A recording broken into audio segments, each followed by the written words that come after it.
People, welcome to Manishika. Okay friends, ఇప్పుడు టాలీలో ఒక particular వచ్చినట్టుని అసలు ఎలా డిలీట్ చేయాలి అనే కాన్సెప్ట్ నేను మాట్లాడుకున్నాను. సో ఫస్ట్ ఆఫ్ ఆల్ మనం ఒక లెడ్జర్ని క్రియేట్ చేద్దాం. లెడ్జర్స్లోకి వెళ్ళి క్రియేట్ అనేసి ఓకే ఈజీగా అర్థమవుతుంది. శాలరీ అనే ఒక లెడ్జర్ వేద్దాం. ఇది ఏ గ్రూప్లోకి వెళ్తుంది ఫ్రెండ్స్? ఇండైరెక్ట్ ఎక్స్పెండిచర్లోకి వెళ్తాం అనేది జరుగుతుంది. ఓకే, ఇంకొక ఇంపార్టెంట్ ఇష్యూ ఏంటంటే టాలీలో డిఫాల్ట్ 2 లెడ్జర్స్ ఉంటాయి. అవి ఏంటంటే cash ledger, profit and loss account ledger. ఈ రెండు మనం వేయాల్సిన పని లేదు. ఓకే, ఎన్ని కంపెనీ క్రియేట్ చేసినా సరే ఆటోమేటిక్గా మీకు అవి cash ledger, profit and loss account ledger ఉంటుంది.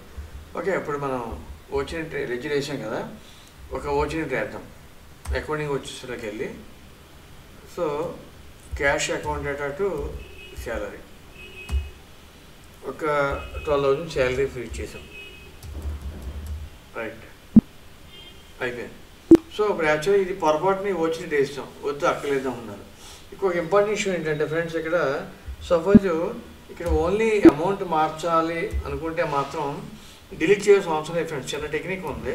మళ్ళీ అక్కడికి వెళ్ళి సపోజ్ 12,000 బదులు 8,000 అని అనుకోండి, 8,000 పెట్టేసి 8,000 టైప్ చేసి ఇలా ఎంటర్ కొట్టుకుంటూ వెళ్ళిపోతే ఆటోమేటిక్గా అది అప్డేట్ అయిపోతుంది ఆ వచ్చే ఎంట్రీ.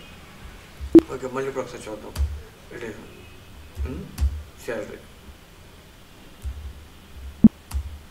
పేజ్ అప్ కొట్టినా పర్లేదు, అప్ ఎలా క్లిక్ చేసినా పర్లేదు.